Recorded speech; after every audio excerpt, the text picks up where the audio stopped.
Hey, good evening, Facebook, YouTube, Periscope, as well as our other podcasting outlets. And we're at. It's amazing how these weeks are just flying by.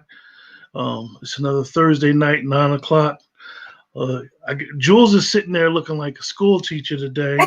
Uh, look at It's the got class.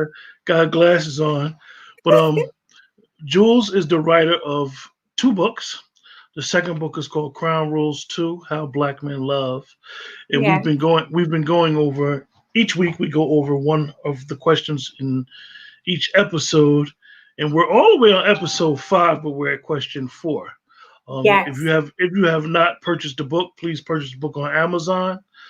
Second edition is already out, as well as go back and look at the other shows. And um, there's a lot of benefit from this book, definitely for the women. I believe in trying to understand us difficult men because a lot of Mhm. women cannot understand us and how we think. And I think that 10 different men from 10 different stages in their lives Yes. um, bring a unique perspective to these 13 questions that Julia asked these gentlemen. Hey, Jules, how's your week going? My week is going great, Quentin. How about yours? That's good. That's good. You were telling me that the sky was golden down there. It was so beautiful. It was amazing, especially because it had rained all day today. And then just to see the sky in that golden color. And then we had two rainbows out at the same time. It was amazing. It opened up. It opened up. Yes. So, Yes. Jules, we're on our fourth episode, our fifth episode of your show. Yes. Our fourth question, Yes. and what kind of love do you need or desire? Yes. Very interesting. I noticed that the next couple questions you're pulling the layers back on this love thing.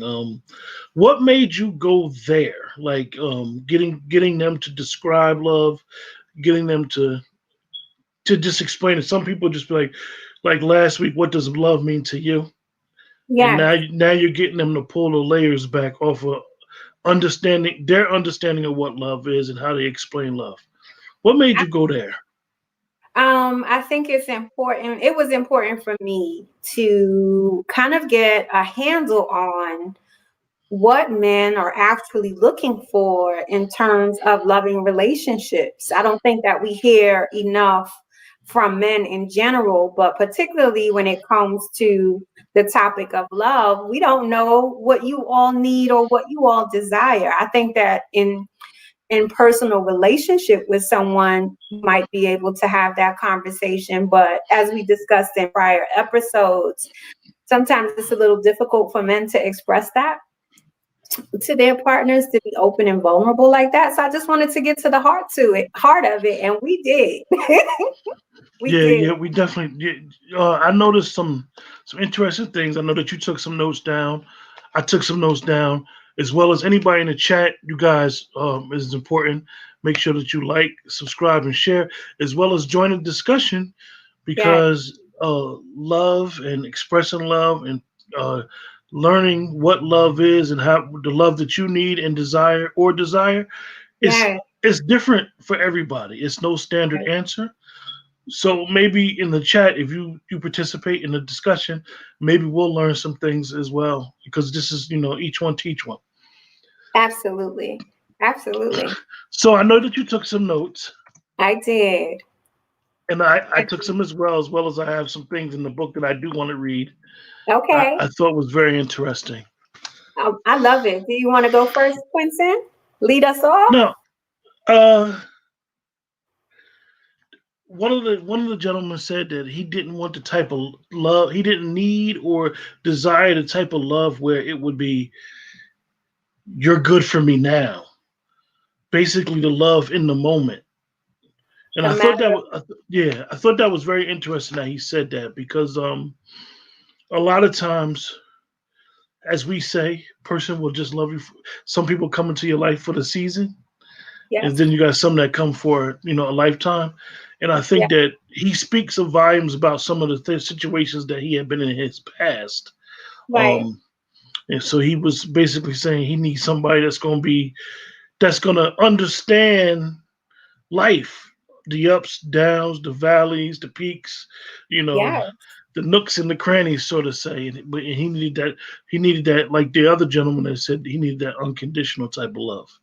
absolutely. He, specifically was saying that he didn't want any love that was coming to him as a matter of convenience. And I think sometimes, we may not be wholehearted. We may not be intentional. We may be, looking to, being in a relationship until something better comes along, or being in a relationship because of what it provides for us. So he was really saying, he doesn't look forward to having any type of love that's a matter of convenience for the Mm, person that he's with. And I yeah, think that's important. yeah. Some people need and some people want. A need Right. and a want, and I think that you talk to people and you get to understand like what makes them tick, whether they're your friend or whether you're in a relationship with them or not. It could be a friend, same sex friend or whatever. And Right. it gets to a point where a lot of us sometimes are needy people, Yes. and we're so get to the point where we're so needy that we don't even know what we want.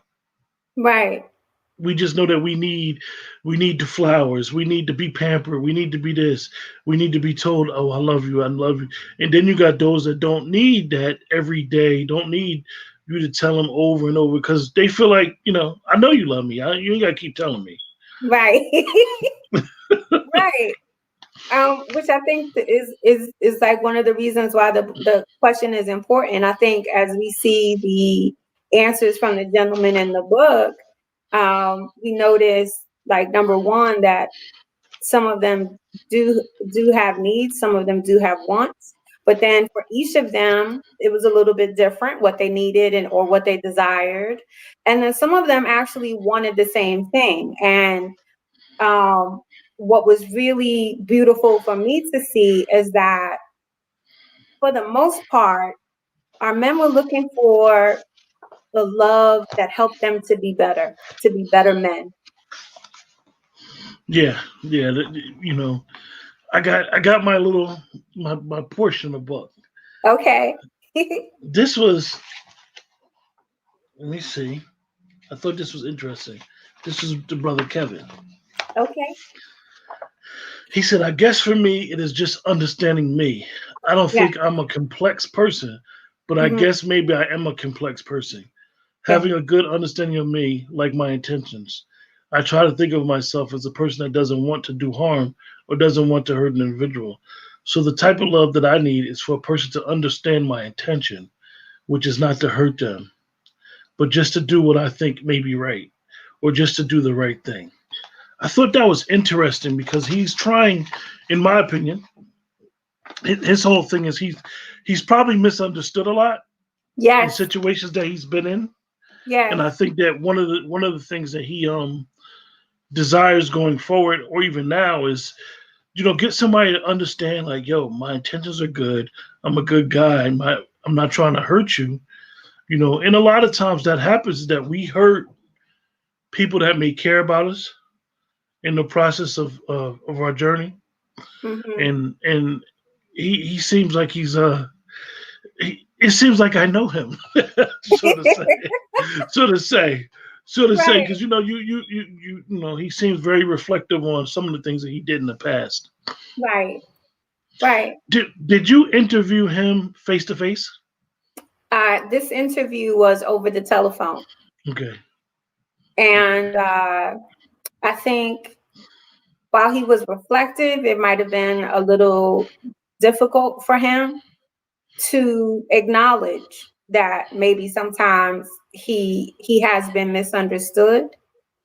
And he talked about how it takes him sometimes a little bit of time to maybe understand a situation that's happening, or understanding what his partner needs, or understanding what needs to be done in the moment, and that maybe in him taking that time to process that information, there's a lot of other things going on.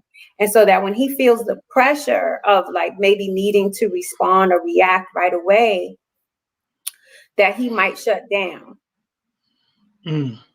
that he might shut down, and that, the Key other, key keyword you're huh, using there. It's keyword you're using there. The pressure. the pressure. Yeah, the pressure. So I think, even though he didn't state it, but I think he did, but he didn't maybe like state it like completely 100% for, the reader to see, is that the type of love that he needs or desires is someone that also understands him but also doesn't put pressure on him to respond. That Yeah. pressure causes him to shut down. But then he also said on the other side of that, that if he did shut down, he also needed someone who cared enough about him to help bring him out of that place. Yeah.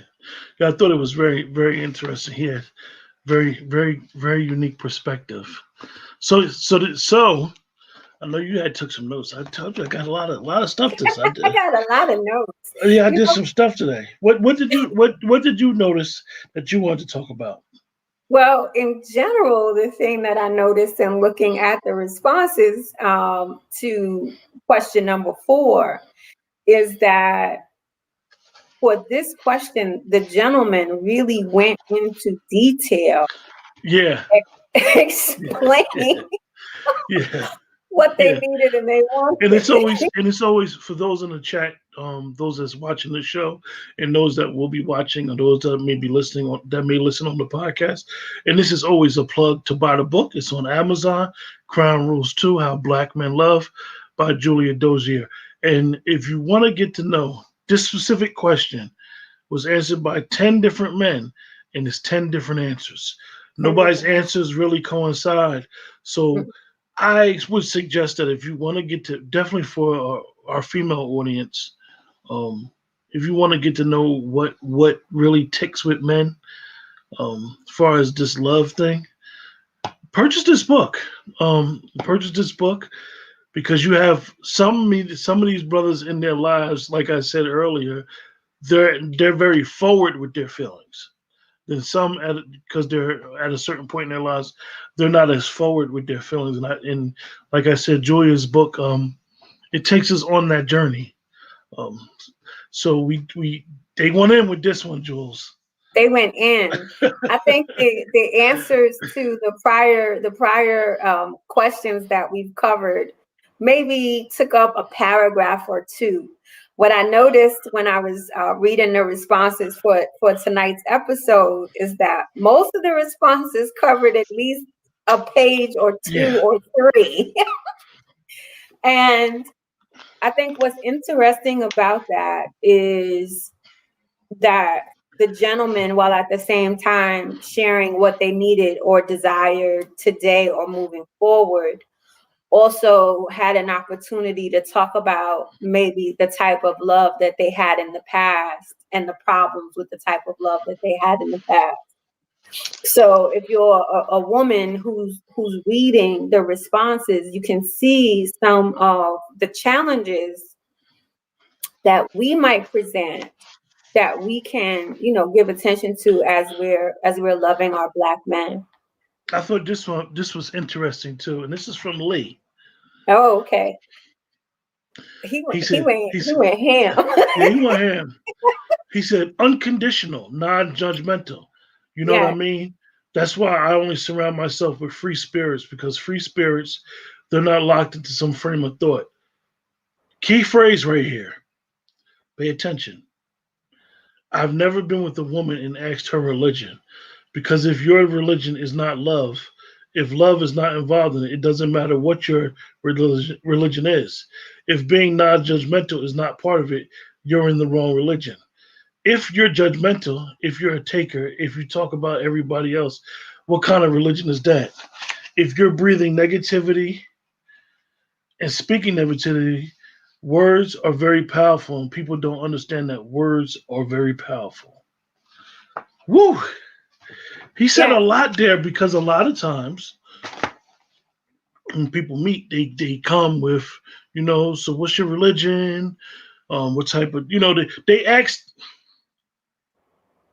they may ask commitment questions in the beginning of the courtship, Yes. and sometimes you can already be with somebody, and then you ask those type of questions, and the person be like, well, they may be like, I don't believe in religion. I don't believe in the theory of God. I don't believe in God.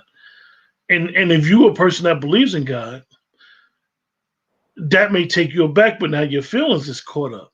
So Exactly. it was interesting that he said that because, like I said, I take from that he had been in a situation prior where he said he never dealt with nobody that he probably doesn't believe in religion. So when he said he never dealt with nobody that was into religion, it's interesting that he had to point that out because he basically talked about his, how can I say this, his projection of what he deems to be a healthy, loving relationship before he even met the individual. You know what I mean? Like that Yeah. was he had his ideal mate, Person. and I don't think too many people could come into that understanding of who he expected her or him to be. I don't know. So It, Lee, I'm so how sorry. was that interview?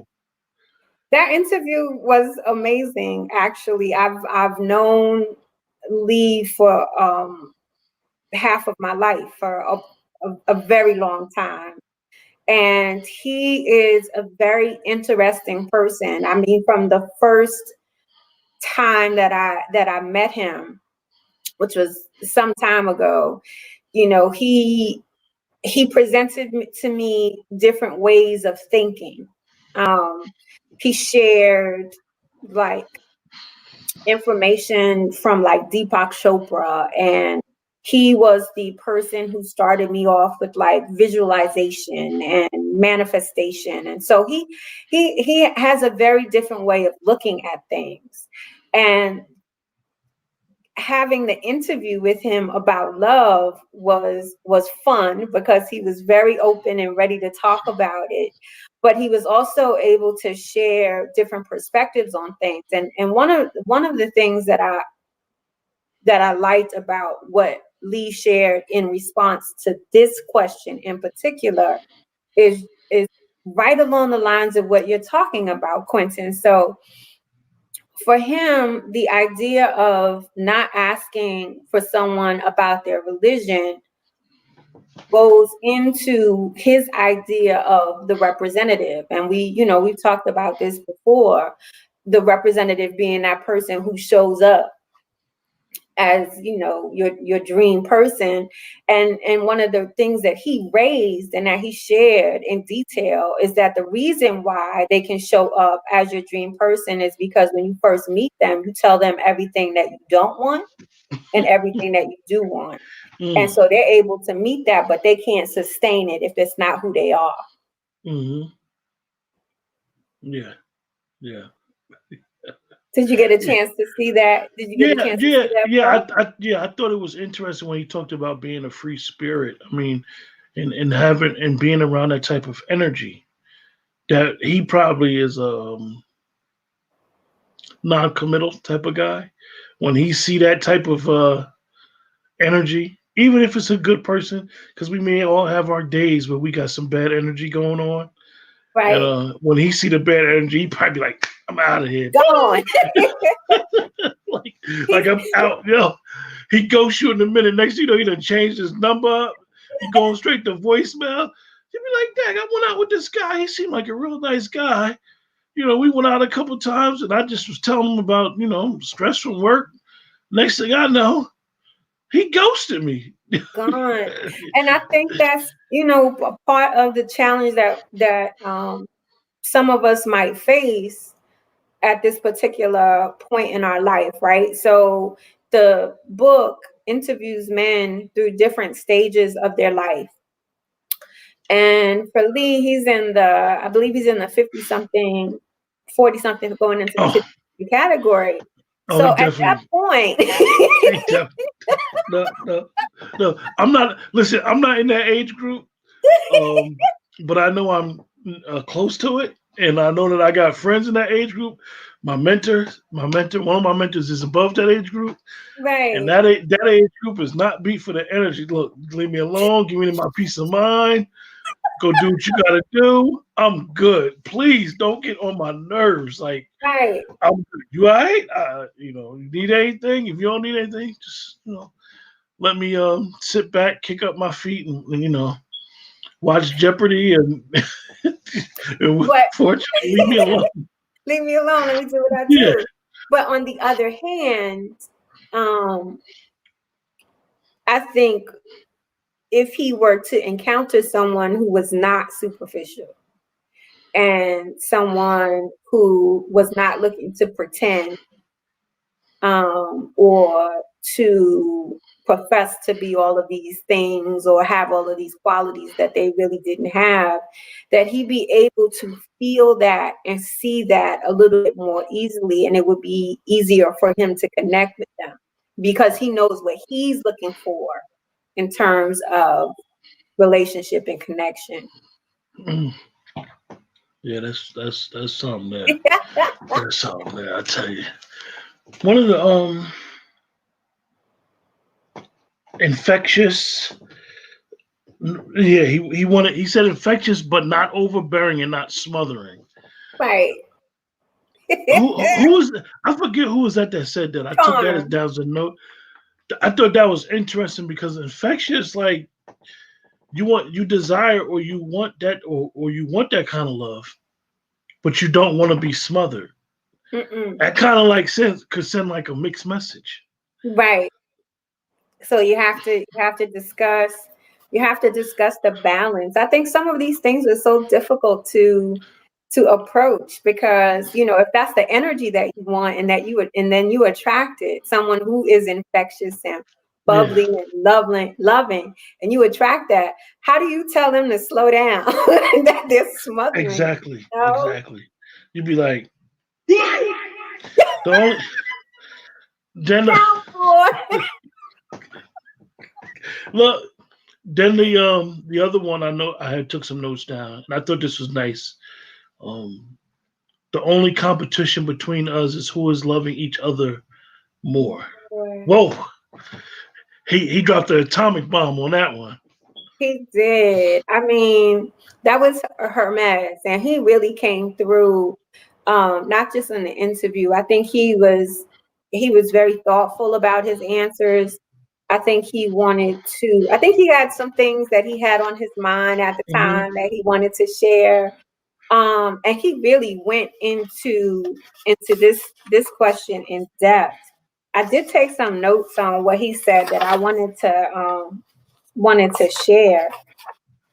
So he said, and these are just like the key points. He said the type of love that he needed or desired involved trust, loyalty, freedom, understanding, giving, forgiving, nurturing, and supporting. He said he wanted someone that would help him to be his best, but would also allow him to help her be her best as well. He talked about wanting to have similar passions or interests. And I think he said something that I didn't catch before, but I caught tonight that sometimes your partner can be closed down to doing some of the things that you enjoy. And when they're closed down to doing those things, then it can have an impact on the relationship where you're not growing and enjoying things together. So when I read that tonight, it was an eye opener for me that just because you may not necessarily share the same interests, if your partner is looking for you to be involved, maybe just go ahead and be involved and enjoy that they enjoy with them. Yeah, that was But interesting. the only competition is who's loving each other more. I think that's amazing. And now to my one person, Yes, Nikki D. Nikki D. He was Sorry. he was laughing when you asked him this. He said, "Well, here comes the conundrum because I'm saying all that fly stuff, but the truth is that I'm greedy. I want to be loved. I want to be the main focus of attention. It's hard for me to date because if there's somebody I'm really, really interested in, it's hard for me to imagine them in someone else's arms. I am a jealous lover and I am possessive. If I'm really down with it, I haven't had many casual relationships. When it comes to love, I'm a Mississippi gambler and I'm usually going all in. If I get involved with somebody, it's somebody that I wanted. You know, some people just throw the dice up against the wall and see what sticks. I don't have to do that. So if I'm interested in you, I step to you and you respond. I want to feel like that is mine. And life is not always like that. I've had my heart broken because of my expectations, which turned me into a heartbreaker. So I've learned to be careful. I try to temper my expectations with reality, which is difficult.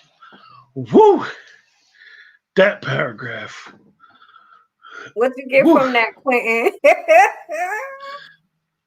He's not used to no. He's not used to rejection. Probably was a ladies' man back in the day. Mhm. Um, probably probably one of them Billy D type dudes. No disrespect, Nikki D, if you watching, but he probably, but he probably wouldn't. He just he was a Casanova or whatever. And if he sought someone out and wanted him, he got him. He got him. But in the process is sometimes the stars don't align and they're not where you're at. And like he said himself, he got heartbroken, so he started breaking hearts. That's good that he noticed where he's been and where he Where being in he's that situation and hurting people. As they say, hurt people hurt people. And he yes, said now he tries to temper his expectations of a situation, which is good. Which is good. I think he was very transparent. I mean, these questions, Jules, you got them. They were very very transparent. they were. I'm hopeful that women, men, couples will delve into the questions and have the conversation. I think um, having the conversation is what really leads to understanding. Having the dialogue is what really allows you to understand what somebody's thought process is and where they're going. And I think in the conversation, you can determine whether or not you're a good match for that person, or maybe you need to explore some other options. Maybe it's good for you to be friends. You have different perspectives on love, or different perspectives on what your needs or your desires are. And maybe, and then you have to, as Lee said, you have to be careful, because if you tell someone everything that you need or want, and they're not really looking for love, as Coleman pointed out, then they'll show up as the person who could do all of those things, but only for a little while, because it's not genuine. So Yeah, they you did could go be in. They you did could be go in a in. situation where you're trying to force somebody to feel about you a way that they don't feel about you, and vice Mhm. versa. I really like these answers today. They whew. I never asked you, Yes. but I guess because we're on episode 5, it would probably be the best time to ask you.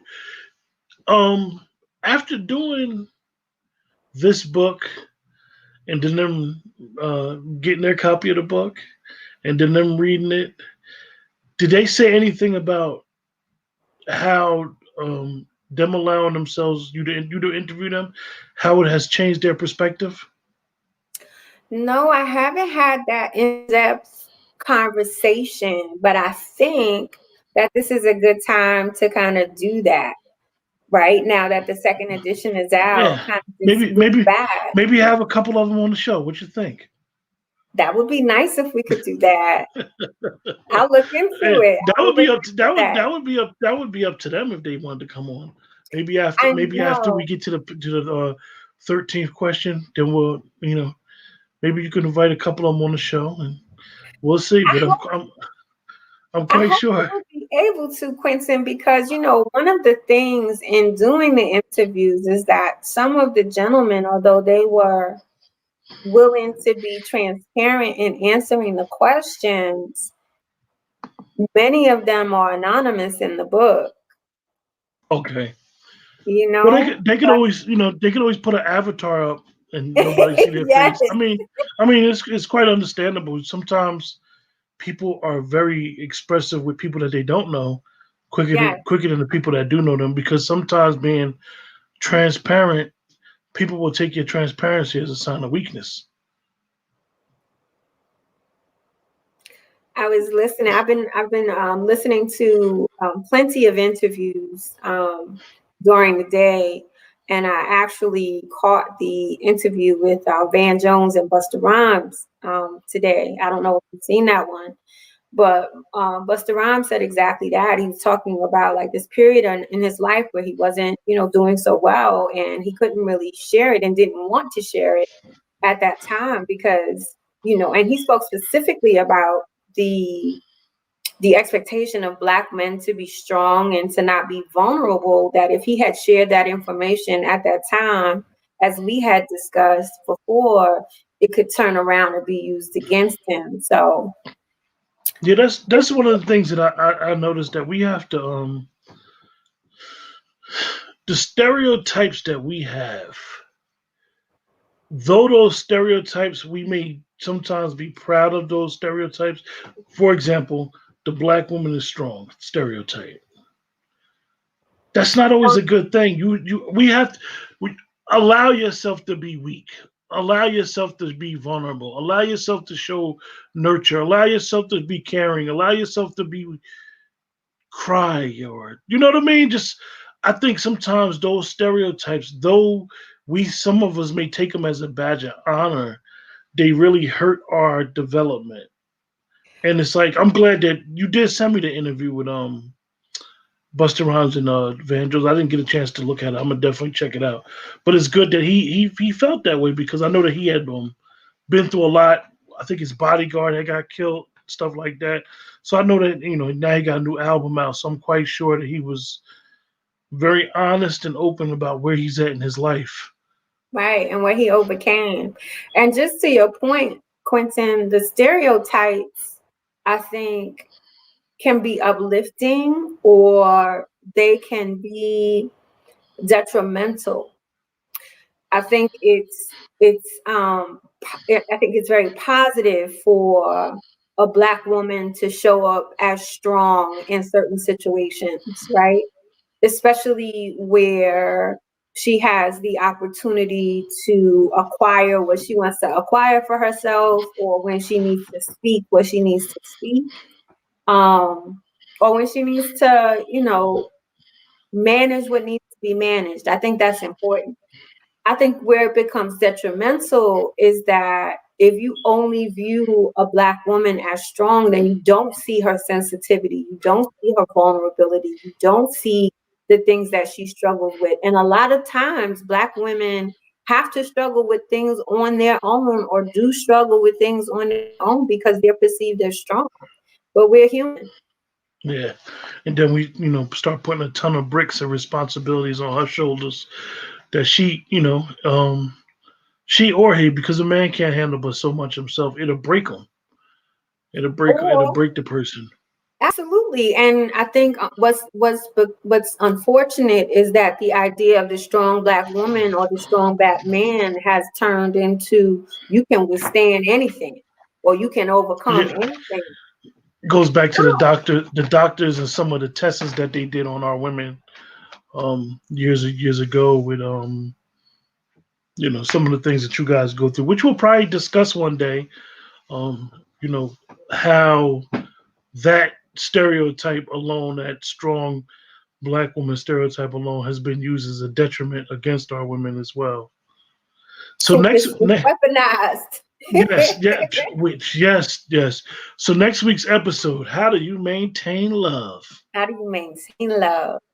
Really good stuff. What are the things that you do? And I'm interested. I know doesn't seem like we had a lot of people in the chat tonight, Quentin. I know. They was there. They was there. They was a little quiet. Helena just made an appearance. She said so true of what we were just talking about. But it's Okay. okay. Sometimes it's people are a little shy, or you know or don't want to get involved. It's okay. Good enough. Essentially, New York. She essentially New York said, I was just going to say that. So yeah, Jules. Next week's episode is how to maintain love. How do you How do you maintain love? maintain love? Very. Absolutely. I mean, if anybody in the chat, any older couples that Yes, may have been married for them double decades, get them to watch the show because I'm quite sure that when you have older couples, you have a unique perspective because we know the divorce rate in this country is bad, over bad. 60. So and it's funny because our elders, these people were married 50, 60, 70 years. I mean, those that still alive, they were married. Oh, that was my first boyfriend at 18 years old, Yes, and then we've been together and they were, whether they had money, whether they was poor, they were everything. together. And it's like the divorce rate nowadays, it's like, you know, Cancel uh, culture. yeah, cancel on your person that you've been dealing with, right? Have Right. five, six, have 4 or 5 kids with them, then leave them alone, which is crazy. As Crazy. as my uncle used to say, she's good enough to have babies for you, but she ain't good enough to be your wife. How does that happen? Oh Lord. Yeah, that should never happen. That should never happen. That's crazy. Yeah. So next, So next week we want to talk about yeah, what Al Green said. Let's stay together. How do you maintain yeah. love? How do you maintain love? That's next week's Mhm. episode. Oh, we got a couple people that's peeking their heads up in the chat. DKB says, shh. Dwayne said longevity. Yeah, Dwayne. Dwayne, how long was your parents married, Dwayne? Watch this, Julia. I know they were married a long time. Long, long time. Yeah. Yeah. So that's it. That's important. That we try to get some elders, and that's another thing, Julia. Like you don't really see the elders going. You know how the elders for us they gave back. They reached back, grabbed us by the hand, and said, "Look, do this, do this, do this, do this, do this, do this." We had to. They were married. My friend Dwayne's parents was married 54 years. God bless them. Wow, Yeah, that's yeah, beautiful. And he got to yeah. witness that. That's beautiful. Someone else said my parents been married for a long time. See, they probably just they've been married for a long time, and They've that's been together. and that's the thing, Jules. Like we don't like we become, as I say, the get off my lawn type of generation now. We follow them. Yes, Instead of saying when we see our younger people, someone said 43 years so far, their parents beautiful, been married. beautiful. When we see our younger ones making bad decisions, we got to be able to learn. And this is the wisdom that the elders had with us that we may not have yet, is to be able to reach back and pull them and explain to them and let them learn from their mistakes, but teach them at a certain time. Even me at my age, I went and got a mentor, and Yes. I told him he was my mentor. He was like, "What?" He in his 80s, and he was like, "What?" He was like, "Nah, you like nah." I said, "Nah, you're my mentor." It's So everyone's important. yeah, yeah, Concerned. I'm concerned now. I know where I'm currently living at. I had opportunity before COVID to be around elders and to, have that conversation and to witness them loving each other and arguing and getting past it and supporting each other and bringing in the people our age and younger to, have be good people first and foremost, and then be good to each other. And we have to find ways to maintain that in this current state that we're in, making sure that we're keeping in touch and keeping that guidance and allowing people to love us and nurture us into who we want to become. yeah. Being able to, you know, as we say, got to maintain that love. Got to maintain it. So with that, folks, in the chat, we're gonna close the show for the night. Short and sweet. I didn't go to sleep like I was going to sleep last week on Jules.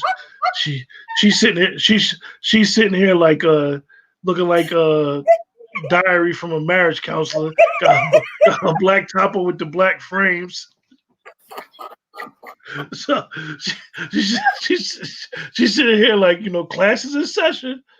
But anyway, we appreciate you guys each week, man. You guys don't know how important it is for you guys to help us, help Julia discuss her book in more ways than one. You guys are helping us better understand love as individuals, as well as learning from these brothers in this book.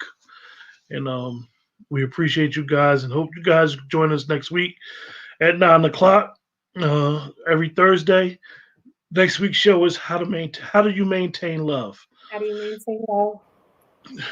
Yep. Anything else? Any final words, Jules? No, I will brighter top next No, time. she good. She good. She good. She Thank you, everybody. remember Thank that video I had up of Jules when she was, when the second edition came up. Don't let it With fool you, right? don't let it fool you. She had on her red. What was you listening to that night? It's a baby. Bop. Yeah, she was just baby. She was like had her wine. But anyway, with that, everybody have a blessed week, and hopefully we'll see you guys next Thursday at 9 o'clock. How do you maintain love? Take care and stay safe. Good night.